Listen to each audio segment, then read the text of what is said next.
tell people I grew up in Washington, D.C., they usually have questions. You might have some too. Let's get the easy ones out of the way. No, my parents are not in politics. No, I've never met a president. No, it's not a state. No, we didn't go to D.C. for our big school trip. We went to New York City. Sometimes people have a much bigger question for me. What was it like to grow up there? And the answer is yes. It's a bit of a weird place to be a child. It's like any other American city, and it's really not. But I was happy enough. When the time came for me to strike out on my own, though, I found that I was ready to go. I knew there was more to this country, to this world, than my strange little corner. It was time for an adventure.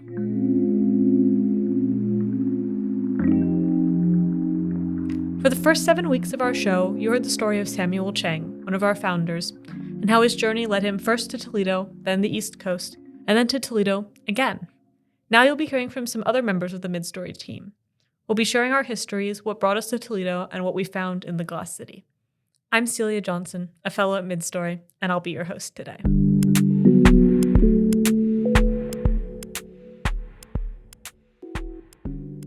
I'm not a naturally adventurous person. It's not that I hate heights or the cold or any number of things that come with adventures. I'm just more comfortable with the beaten path.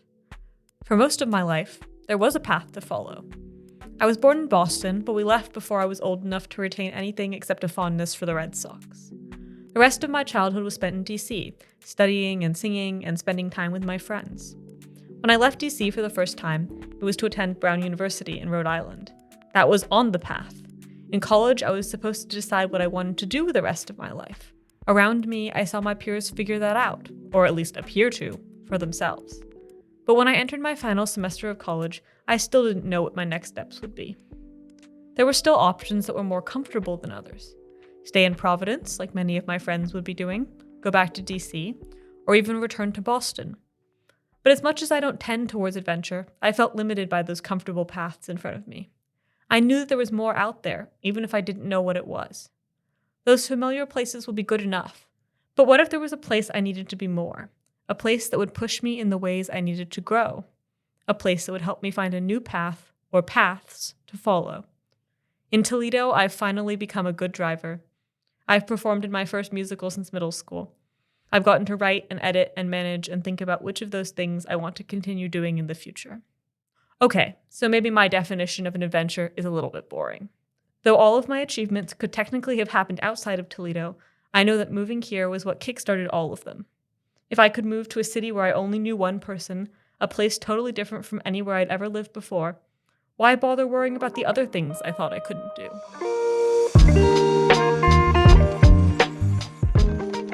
Welcome to the Midstory Hour, a show produced by Midstory in collaboration with WGTE. This week, we're featuring stories about getting things where they're meant to be. Here at Midstory, we believe in the power of storytelling, especially about the places we call home. We've covered thousands of stories from across all 12 Midwest states, and each week on the Midstory Hour, we will share a few with you. Tune in every Saturday from 10 to 11 a.m. to learn something new about the place you call home, and likewise learn something new about places you've never been. This week, listen to the third episode of the Copperhead Conspiracy, a podcast produced by Reckoning, Inc. in collaboration with Ohio Humanities.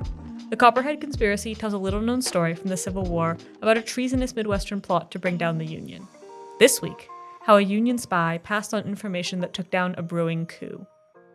Next, learn about how bookmobiles in Ohio help communities access knowledge. Then, a story about how basketball, a sport invented in Massachusetts, found the recipe for success in Indiana.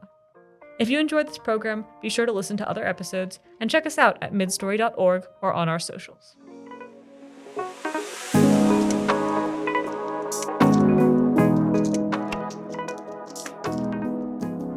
It's the summer of 1864. In the Midwest, a plan to overthrow the Union is taking shape. The Sons of Liberty, a secret society named after the Revolutionary War group, are plotting to take over Midwestern state governments. It will be up to a spy named Felix Stidger, who has recently infiltrated the Sons of Liberty, to deliver the information needed to arrest the conspirators and foil the treasonous scheme. Here is The Union Fights Back, the third episode of the Copperhead Conspiracy, an Ohio Humanities and Reckoning, Inc. podcast. The summer of 1863 was a momentous period in the Civil War. Two military turning points occurred in the month of July: the Battle of Gettysburg and the fall of Vicksburg. It was also a turning point of sorts in a different kind of war being fought against Copperhead guerrillas, who were starting to be taken very seriously by military officials. To Captain John Green, Assistant Adjutant General for Ohio. I have the honor to request that at least 300 men may be detailed to report to me for duty in Holmes County, Ohio, where a large force of insurgents, estimated at 700 to 900, are collected together. I desire to use the troops in making arrests of parties who have obstructed the enforcement of the Enrollment Act. Your obedient servant, Colonel Edward A. Parrott, Assistant Provost Marshal General. The situation in Holmes County had escalated from bad to worse. Earlier that month, a group of armed men had badly beaten a military draft enrollment officer. A deputy provost marshal had arrested the assailants, but then a mob of 70 armed men forced the jailer to release them. In the days that followed, authorities learned that hundreds of armed men had gathered at an area farm, determined to violently resist any future attempts to register local men for the draft. According to reports, they even had a small cannon. Colonel William Wallace was given a force of over 400 men to address the situation, along with a proclamation from Ohio Governor David Todd, ordering the mob to disperse immediately and to end their obstruction of the enrollment process. Wallace was instructed, quote, "Should you be compelled to use force to carry out your instructions, act promptly and with energy." I have the honor to submit my report of the expedition under my command for the purpose of suppressing an insurrection in Holmes County, Ohio. When about 1.5 miles from Napoleon, I was fired on from behind a number of stone piles. The fire was promptly returned, and about 50 insurgents sprang from the ground and fled. Several were overtaken and captured. 3 were wounded, and 2 were said to be killed. In the aftermath of the skirmish, Colonel Wallace negotiated with a group of local anti-war Democrats, led by a former U.S. Congressman named Daniel Ledbetter. Ledbetter convinced the insurgents to surrender to Union forces. All told, over 40 people were indicted for their involvement in the rebellion. I feel satisfied that the object of the expedition has been accomplished, that no further resistance to the execution of the laws will be attempted in Holmes County, and that the slight shedding of blood will be a warning to all evil-disposed persons that any further attempt to resist the officers of the government in the execution of the law will be met with speedy and sure punishment. Your obedient servant, Colonel William Wallace. This is what things had come to in the summer of 1863. Thousands of badly needed soldiers had to be taken from the front lines and sent to places like Holmes County, Ohio, and even New York City, to suppress armed insurrections by Copperhead Democrats, angry about the draft, about the Emancipation Proclamation, and the recent addition of black soldiers to the Union Army. This is the Copperhead Conspiracy. I'm Dan Getteman.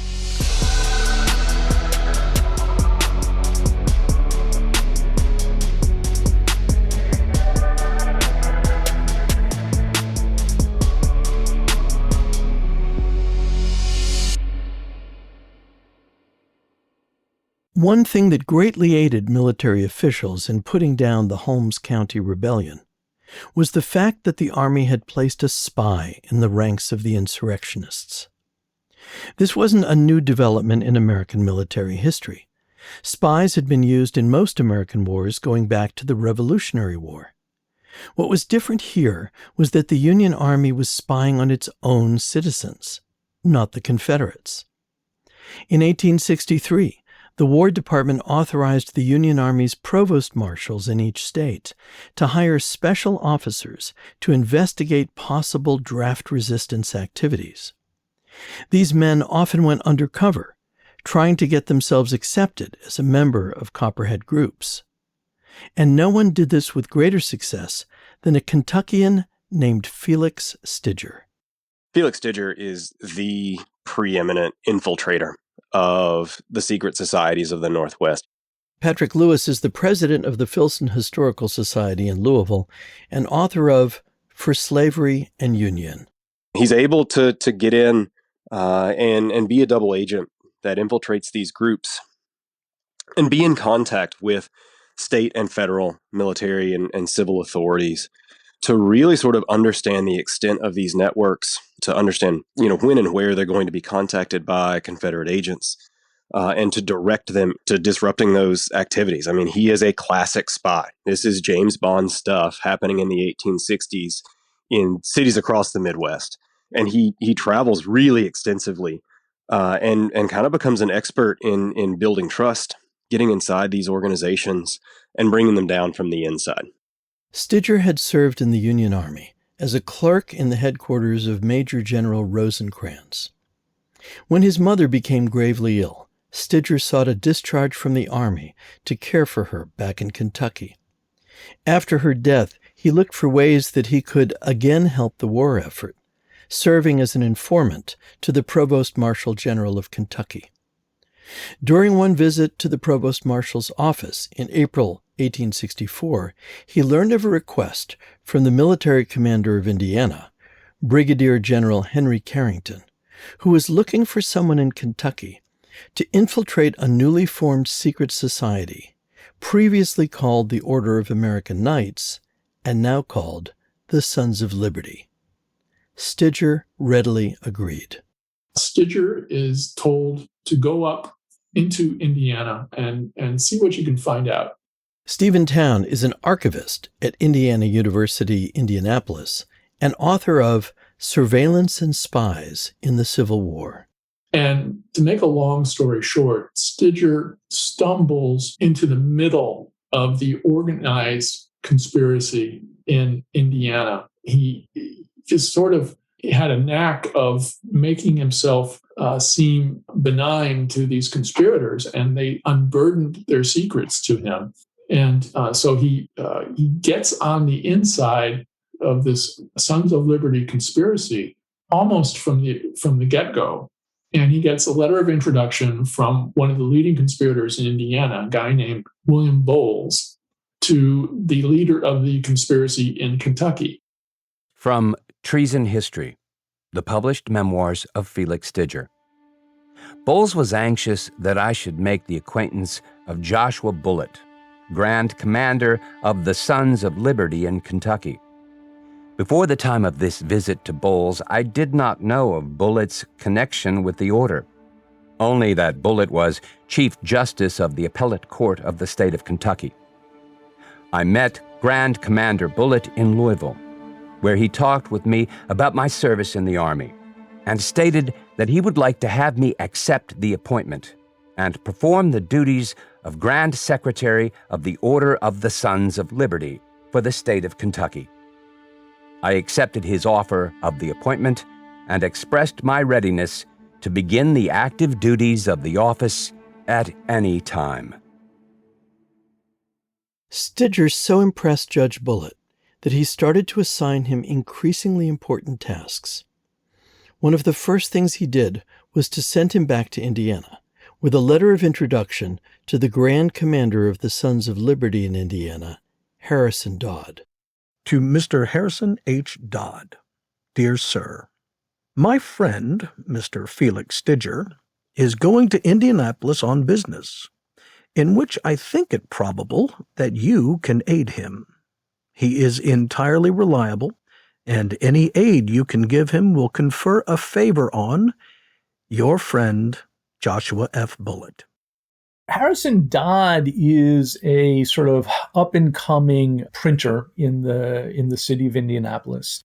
Robert Churchill is a professor of history at the University of Hartford and author of to shake their guns in the tyrant's face. He wants to be one of the party's preeminent sort of traveling speakers, who goes out and rallies the faithful at county meetings and local meetings. But he's sort of relegated to the second string. He's sort of, he's a bourgeois man on the make, and he is ambitious, and he begins to see the idea of creating this fraternal organization, the Sons of Liberty, with himself at the head of it as his sort of way of, pulling what he believes to be his full weight within the party. And he gets a number of the leaders of the Democratic Party in Indiana involved in this. Another important component of the Indiana Sons of Liberty were small farmers, many originally from the South, who joined mutual protection societies to defend themselves against what they saw as unconstitutional overreach by the Republicans, both in Indiana and in Washington.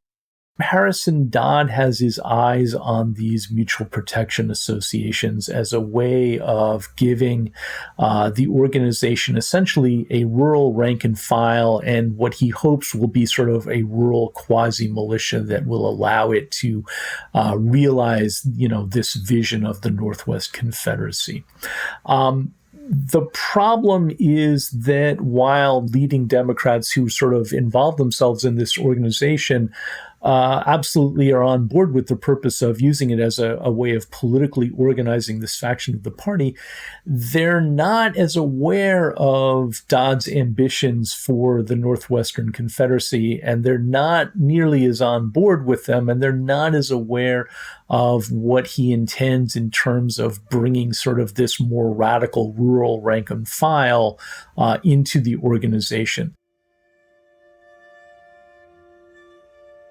In February 1864, Harrison Dodd gave a speech to the Grand Council of Indiana's Sons of Liberty, in which he laid out the organization's mission. We are organized for a high and noble purpose: the erection and consecration of temples to the service of true republicanism, requiring patience, fortitude, patriotism, and self-sacrificing disposition from one and all, and may require us to hazard life itself. It shall restore to this great people their fireside rights, a pure elective franchise, and an untrammeled judiciary, when fanatical usurpers and would-be tyrants and dictators are swept away with the rubbish that has been thrown to the surface in these extraordinary times. The liberation of 4 million blacks and putting them upon an equality with whites is a scheme which can only bring its authors to shame. In the spring and summer of 1864, Harrison Dodd's plans for some kind of uprising, some kind of, sort of movement towards the Northwestern Confederacy get more grandiose, and they also get sort of a major influx of funds. Somehow or other, Harrison Dodd sort of falls in with a bunch of Confederate agents who have come down from Canada, and Dodd meets with these guys and discusses his ideas with them, and he comes away from that meeting not only with a more elaborate plan, but also with the funds to back it up. These Confederates have basically been given substantial funds by the Confederate government to try to meddle in Northern politics, and Dodd turns out to be sort of the perfect guy for them to sort of make that happen. So Dodd comes back to Indiana with a plan that is now much more grandiose. And the plan is that the Sons of Liberty will gather its forces, and that first thing it's going to do is that it is going to release the prisoners from the prisoner of war camps that are placed in Indianapolis and in Chicago, and also at Rock Island in Illinois. And then, of course, Chicago and Indianapolis also hold the state arsenals. You put those guns together with fully trained Confederate soldiers and the forces of the Sons of Liberty, and now you essentially have a pro-Southern army sitting in the middle of the Midwest.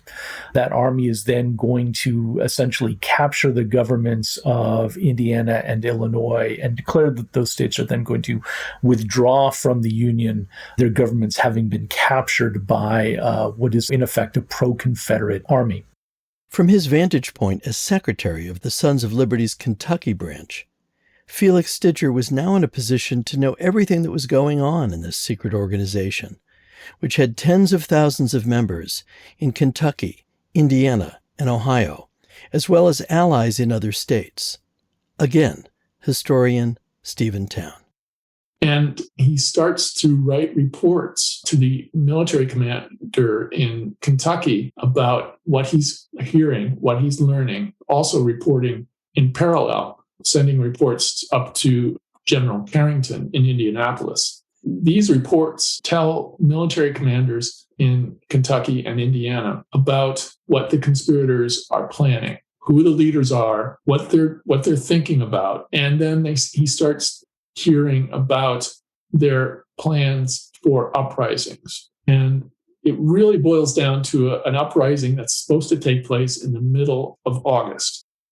When Union spy Felix Stidger passed on this information to his military superiors, they decided it was time to put a stop to it, starting with the arrest of the leader of the Kentucky Sons of Liberty, Joshua Bullitt.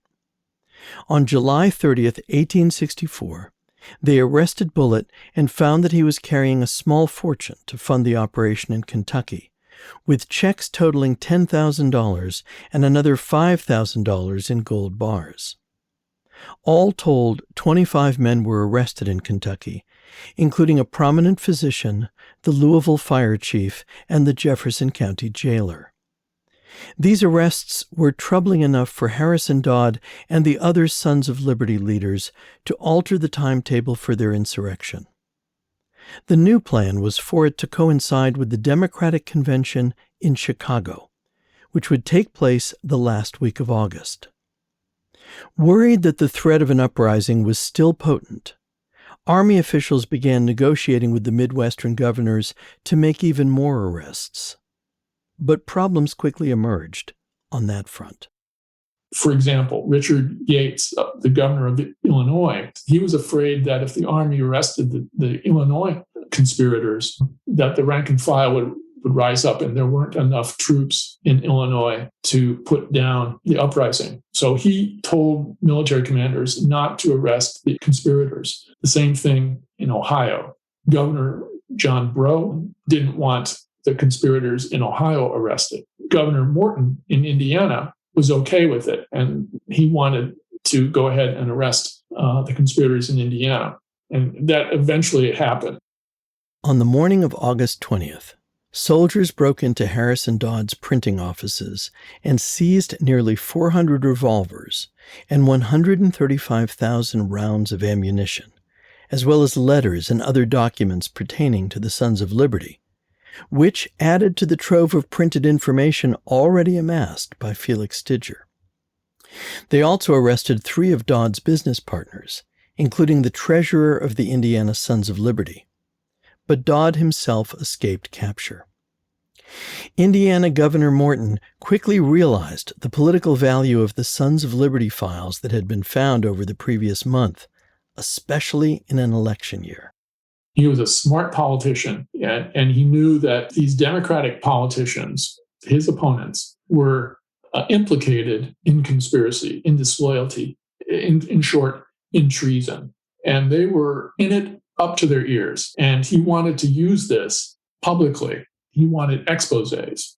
He wanted this to be splashed on the newspapers. And so he went over the heads of the local generals and went to the War Department in Washington, D.C., and he went directly to Secretary of War Edwin Stanton, and he badgered him for weeks in the summer of 1864, saying, I've got this information. It's dynamite stuff. I want to use it for political purposes. And finally, after weeks of badgering Stanton agreed to this. And so Morton has his mouthpiece, the Indianapolis Daily Journal, publish a long, huge expose quoting a report from early June of 1864 written by U.S. Army General Henry Carrington, with all kinds of documents that Stidger had smuggled out of Sons of Liberty headquarters.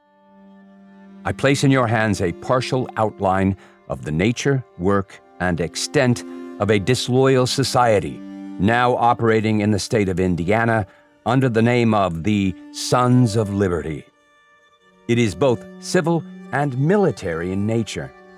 It declares principles for adoption and dissemination that are hostile to the United States. It assumes to organize armies for actual service in support of those principles, treating the United States government as their enemy and that of the rebellion as their friend. It is secret and oath-bound and holds revolution against the present government as not only a right, but a duty. This expose, which was published at the end of July, created a huge furor. It was astonishing stuff, implicating Democrats in conspiracy, in collaboration with Confederate agents. And all kinds of documentation was published in these newspaper reports. Of course, part of this was they wanted to head off what they knew was coming, which were these attempts to attack the POW camps. The reason why is because there were very, very few troops stationed in these northern communities. That's a very important thing. So Morton is trying to forestall an uprising by exposing the conspirators and then essentially shaming them into submission. And in part, he succeeds. And that's part of the reason why some of these planned uprisings were postponed, but only temporarily. The arrests of Joshua Bullitt and several other Sons of Liberty leaders, coupled with the newspaper exposés, should have been a death blow to the Copperhead movement. However, Harrison Dodd, the Indiana Grand Commander, was still very much at large, and with the help of Confederate agents and his brothers in the Sons of Liberty, he made it up to Canada, where Clement Vallandigham, now the Sons of Liberty's supreme commander, was living in exile along with dozens of Confederate soldiers who had escaped from northern prisons. But what on earth were all these exiled Copperheads and escaped Confederates doing in Canada, which was neutral during the Civil War? The Canadian newspapers were largely in favor of the Confederates, and they denounced Lincoln as, quote, the mad, blood-stained despot at Washington. That's next time on the Copperhead Conspiracy.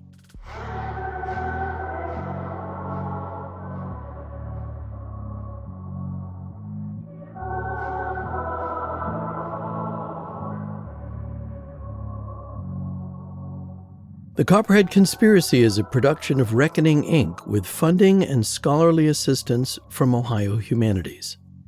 It was produced and narrated by me, Dan Getteman. Our historical consultant was Dr. Stephen Rockenbach. Voice actors were Alec Voles and Barrett Cooper. Our theme music was composed by Ja'Cory Arthur, with other music licensed from Blue Dot Sessions. Special thanks to Nina Ellis, Louisville Public Media, and to Loretta Williams for editorial guidance. Major support for this series was provided by Archon Construction. Additional support from Jay and Susan Giles, Doreen Yuha Sauer, Lopa Mehrotra, and Douglas and Marissa Brown. Many thanks to Patrick Lewis and Robert Churchill, whose interviews were heard in this episode. Special thanks to Stephen Town, also heard in this episode, whose book Surveillance and Spies in the Civil War was a key resource for this series, and who graciously provided other documents and guidance that aided in its production. If you would like to support our nonprofit organization and unlock bonus episodes of this series, you can do so at patreon.com/reckoningradio. Our first bonus episode explains all the key events in American history that led to the Civil War. You can access that and more at patreon.com/reckoningradio. For transcripts, a bibliography, and other content related to this series, please visit our website at copperheadconspiracy.org. That's copperheadconspiracy.org. And if you haven't already done so, please leave a review of this series on whatever platform you use to hear it. It will really help other listeners to find this podcast. Thanks so much for listening. Please join us next time for another episode of the Copperhead Conspiracy.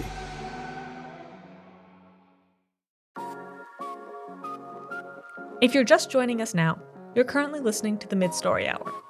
Tune in every Saturday from 10 to 11 a.m. to hear hidden stories from Toledo, the Midwest, and beyond.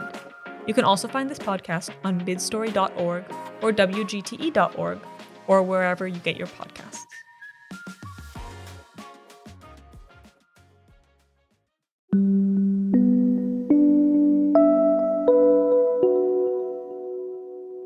Across Ohio, bookmobiles are bringing the library to you. For decades, Ohio has ranked as one of the top 3 states with the most bookmobiles in the country. Run by public libraries, bookmobiles are an essential service that have been increasing access to literature for children in the most rural areas of the state for over 100 years. With shifting funding structures for Ohio's public libraries and a decrease in readership, bookmobiles are now facing a new slate of challenges. This winter, intern Nikki Hahn reported on these shifts. With fellow Yafa Siegel, she discusses what the future holds for Ohio's fleet of bookmobiles. All right, so Nikki, what inspired you to write about bookmobiles? I love public libraries.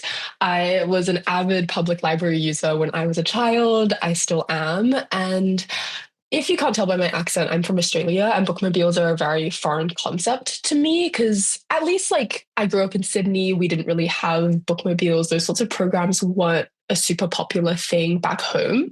But when I came over here for college, I discovered the existence of bookmobiles and these mobile library programs I think are super great that increase accessibility and deliver books to people who can't really access them, whether they're children who literally can't drive or people in more low-income communities or in more rural communities. I think they're just super cool, super fun programs. Yeah, I had never heard of bookmobiles either. I'm from the US and I still hadn't. So bookmobiles, they're vehicles that have books in them, is that right? Yeah, basically, they're vehicles, usually vans of some kind that have lots of books. But they're not only books. I think some public libraries deliver other library services. Some of them will have computers and laptops in them and all kinds of services that you would usually find in a library. And then someone will drive it around to people, usually people who live in remote areas. Yeah. Yeah. So is it like a librarian who gets to drive the bus that has all the books on it? Yeah, I think so. I think usually public libraries have an outreach program and someone who's in charge of all of these different outreach services, which are not just limited to bookmobiles, but can also include other kinds of programs or other events that they're setting up to reach the community. And to my knowledge, someone within that area is going to be the one driving the vehicle. Yeah. So when you were doing your research on this, did you speak to anyone?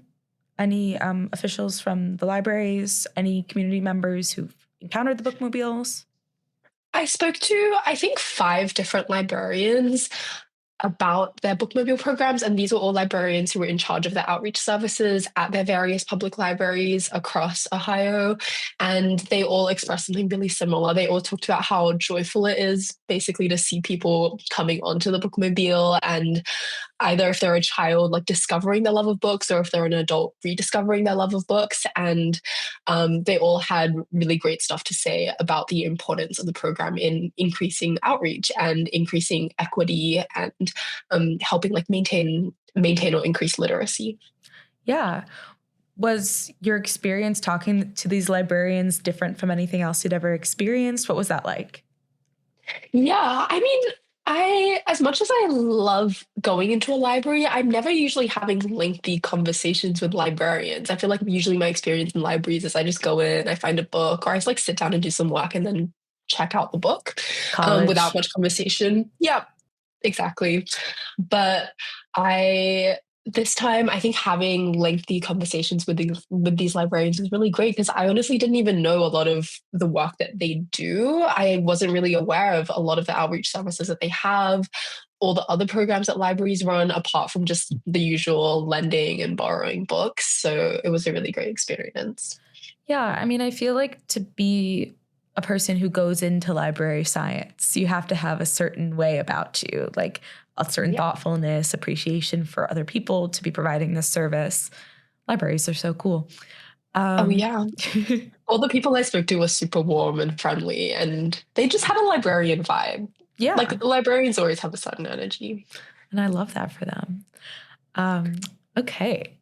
So these services that these librarians provide, why are they so meaningful? I mean, what does having a bookmobile mean for like a community that wouldn't otherwise have a bookmobile? Yeah, definitely. I touched on this a little bit, but really increasing access to books is so important, especially in a state like Ohio, which can be really, really rural in many areas.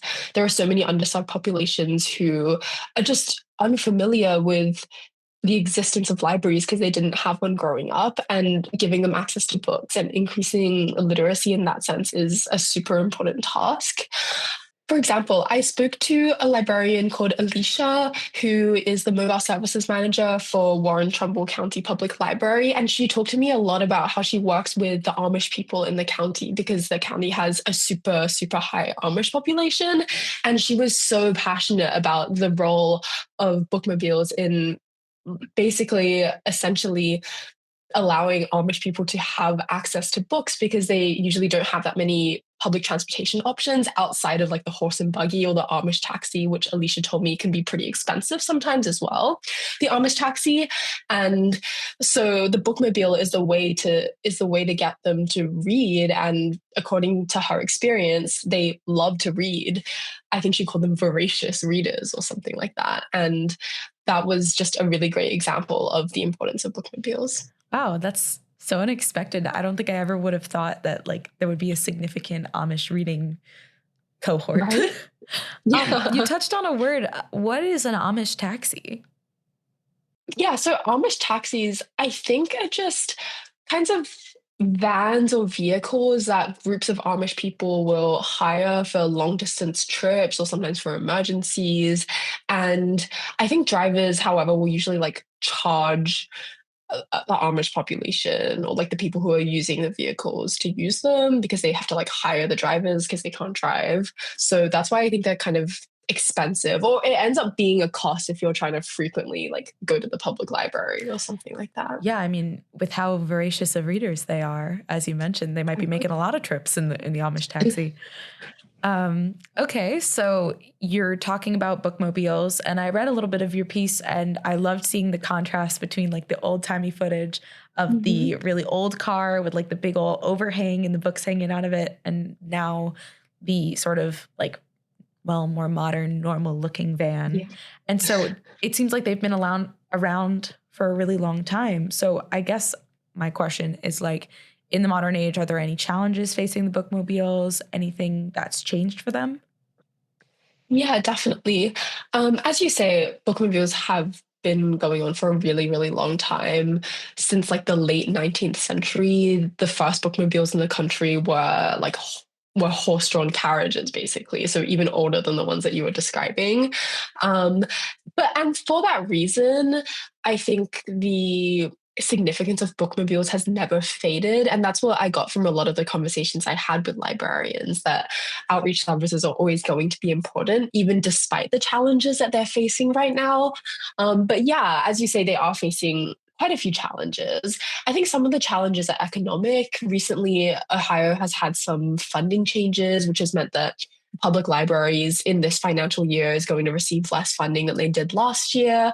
And it's not just like a decrease in funding, but the funding structure for Ohio public libraries completely changed. So it's going to be like essentially a permanent change to the way that they're funded, which is posing a little bit of a challenge. And some librarians have said that maybe they might have to reduce the schedule for their bookmobiles a little bit.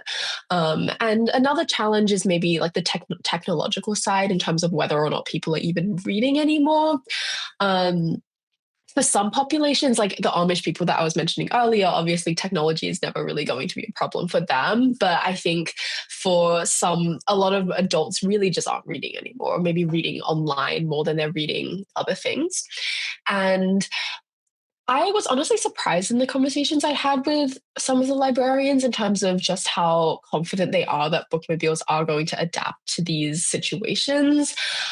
Because I think personally, when I came into these conversations, I was expecting more of a kind of uncertainty, and certainly funding has posed some challenges, but they all seem pretty confident that bookmobiles can adapt to funding changes, can adapt to technological developments, and are even including technology within the bookmobiles themselves. So yeah, that was pretty great to hear.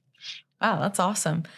I do feel like if there's a demographic of people that are confident and wise, it would be librarians. Like, I'm glad that the librarians are the people that are spearheading this. I feel like there is sort of a rise in like the use of e-readers, even if like the people who do read books, that population has maybe decreased. But I guess even more, so. Yeah, like even more people who use physical books. I think another thing that's interesting about that is that bookmobiles often target children a lot more than they will adults, which is something I discovered in my research, because bookmobiles will often just drive around to schools who don't have libraries and provide books to school children, basically. And I think for children as well, reading ebooks is maybe less of a concern because children will just prefer to have something physical or might not have access to a device yet. So maybe that's also less of a problem. Oh, yeah. I feel like also there's something to say about the tangible aspect of a book. Like even as a kid, like the sort of cardboard books. I don't know if you ever grew up with those, but it's really great to have that resource. For me, I feel like there's nothing like reading a physical book. So. Oh, yeah. I agree. I feel like even these days, now there are resources like Libby, where you can connect with your local library system.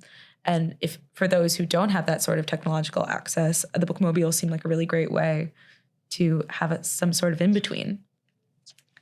So, Nikki, is there anything else that I haven't touched on yet? Something you really are itching to tell me? I think we covered pretty much all of it, but I think I just want to stress, I think honestly just stressing like the joy that I got from talking to librarians and just like how happy they were about bookmobiles was really nice. And they all all so enthusiastic about the programs, and I think more people should know about bookmobiles. Yeah. Well, thank you so much, Nikki. Of course. Thank you for your reporting. Mark your calendars for Saturday, April 11th for the largest regional pickleball tournament held at the University of Toledo, the Toledo Pickleball Classic and Career Futures Expo. The event is free and open to the public and will feature tournaments across corporate teams, UToledo student orgs, and local high schoolers, a Career Futures Expo with 80-plus companies looking for their next round of talent, and a community carnival with bouncy houses, a free kids pickleball clinic, food trucks, and more. Visit ToledoPickleballClassic.org for more info. If you're just joining us now, you're currently listening to the Midstory Hour. Tune in every Saturday from 10 to 11 a.m. to hear hidden stories from Toledo, the Midwest, and beyond. You can also find this podcast on midstory.org or wgte.org or wherever you get your podcasts.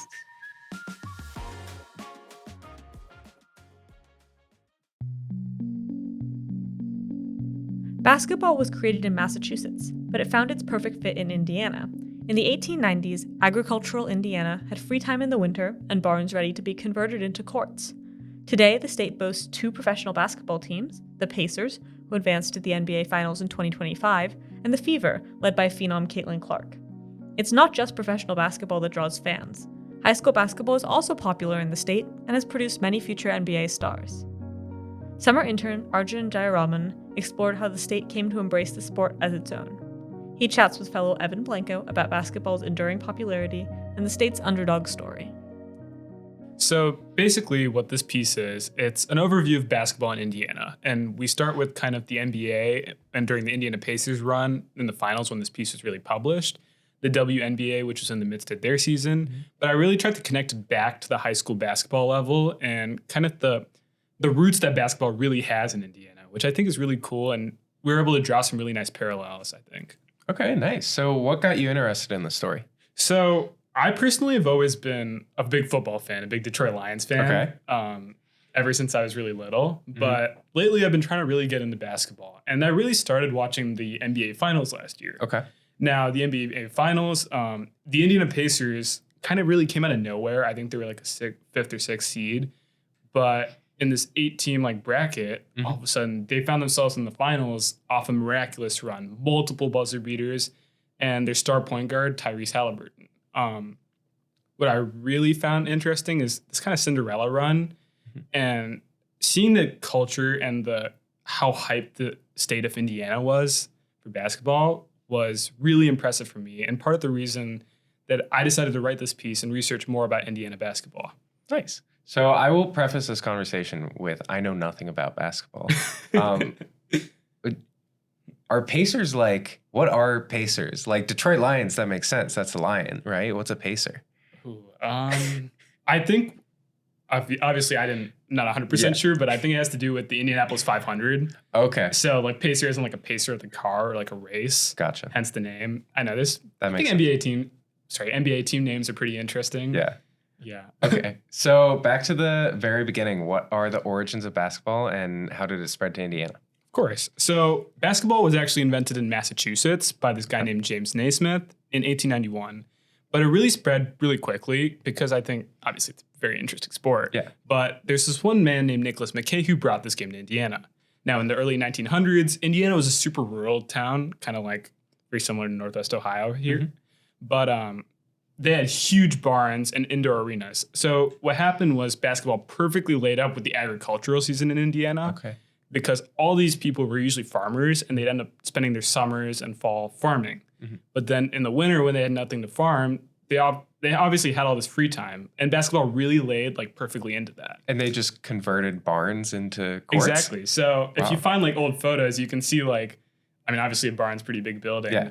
Nice. They just hang up hoops at the top of the barn and shoot up there. Yeah. Wow. Cool. So, and then kind of that rural aspect too, basketball became sort of like a community centerpiece for Indiana. Okay. So these towns would just revolve around their high school basketball team. So every Friday night you had all these people of this town coming to watch the high school basketball team in the gym. And again, like because this town is really rural, mm-hmm. a lot of these schools, you need like a lot of people for a football team, right? Yeah. Football is 11v11. You mm-hmm. need backups, defense. But the thing with basketball, you just need 5 people. It's a 5v5 sport. So makes sense. These smaller high schools back then could easily support a basketball team, even though they may not be able to support a football or a baseball team. Okay, that makes sense. So it really seemed like this high school basketball scene was really growing. Tell me where it went after that. Well, it really, like, the moment it really rose was the development of the IHSAA tournament. Okay. Basically, this tournament had all the high schools in Indiana competing in this winner-takes-all bracket to be the state championship of Indiana.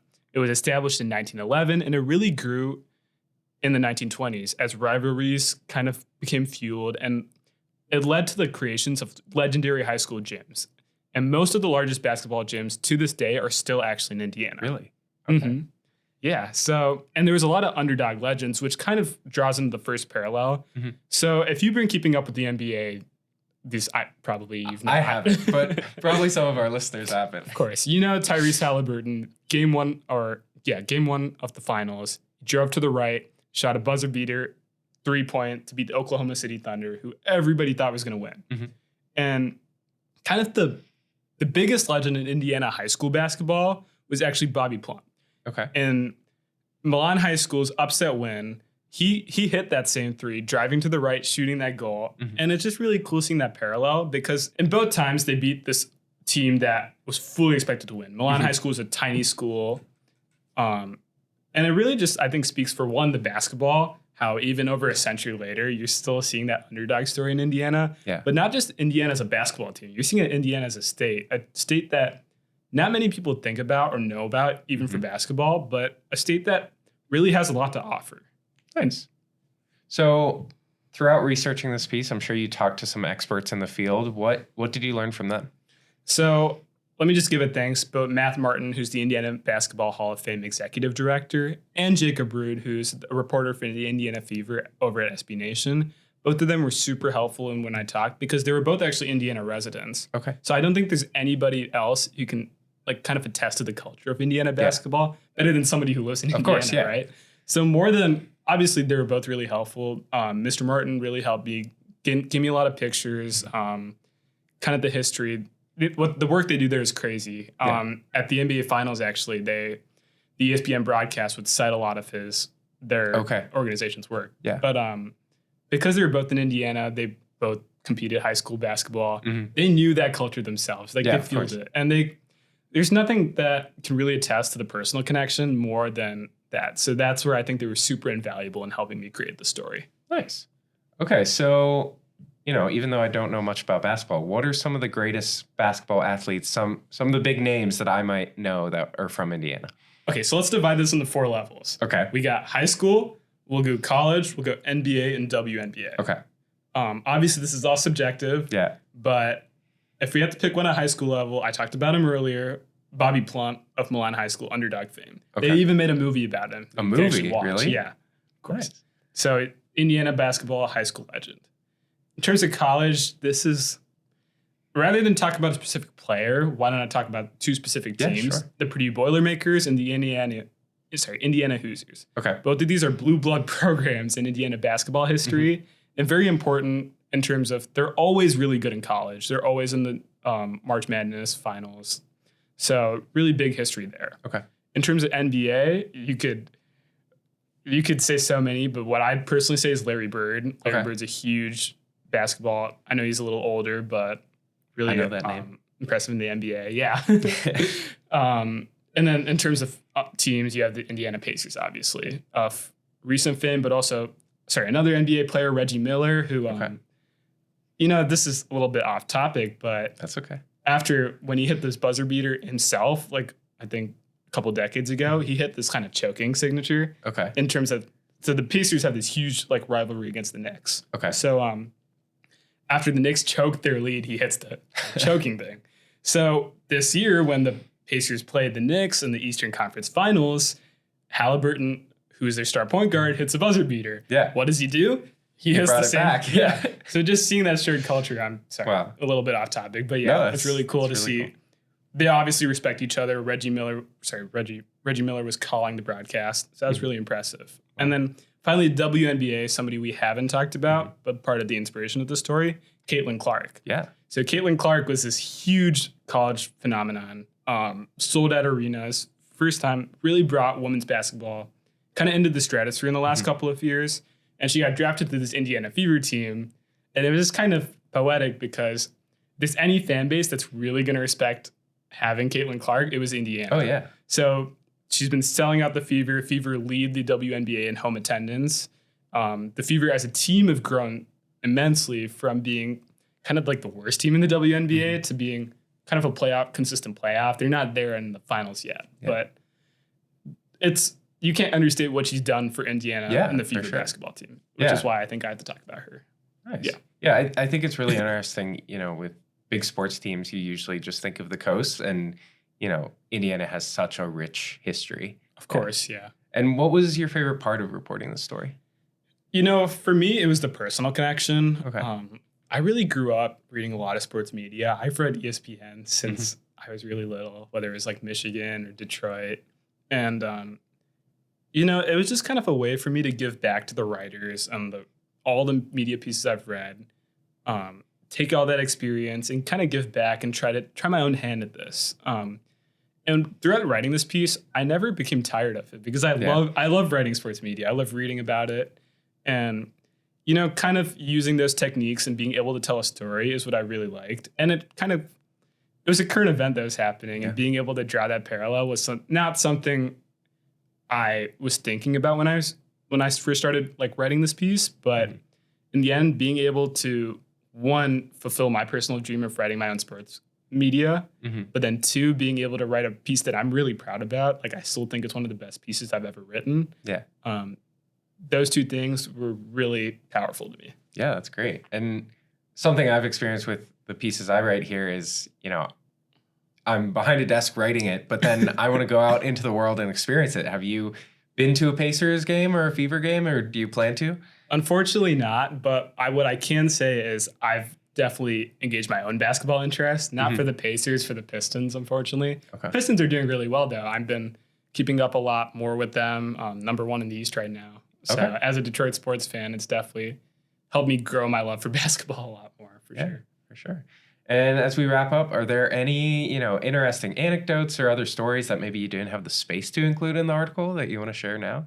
One thing I do wish I touched a little bit more was about the college basketball scene. Okay. It didn't really have a place too much in the article, but I think it's really important, especially as we go into March Madness right now. Of course. Where Purdue's looking pretty solid. Indiana's looking pretty solid. Hopefully they make the tournament. I do want to preface this with we are recording this about a month ahead of time. So, he may be wrong on this. Yeah. We'll see what happens. But again, like with the personal connection, my friend is a huge Purdue fan. Okay. Been friends with him for like more than 6 years now. And he's always, I'll take the opportunity whenever Purdue lose, I'll make fun of him. I'm like, what's Purdue doing? As of now, and when we're filming this, Purdue's not doing too hot. So, whatever happens in that, I'll be sure you can find me making fun of him. Sounds good. All right. Well, thank you so much for your reporting. Of course. Yeah, it was a pleasure. Thanks for having me. Thanks for listening to the Midstory Hour. We have a full lineup for our next episode, so tune in next Saturday at 10 a.m. to hear more about Midstory, our home, and our greater region. If you have a story you'd like to share, or would just like to drop us a note, please contact us at contact@midstory.org. We'd love to hear from you.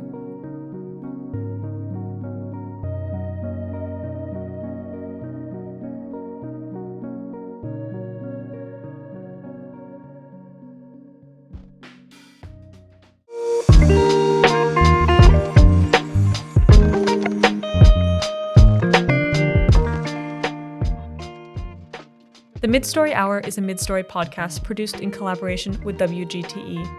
It features original work produced by our dedicated team of reporters, researchers, data analysts, and creators. This episode was hosted and written by Celia Johnson and edited by Evan Blanco. Artwork is by Ruth Chang and Joshua Repp. This week's episode featured stories by the greater Midstory team, including Yafa Siegel, Evan Blanco, Nikki Hahn, and Arjun Jayaraman.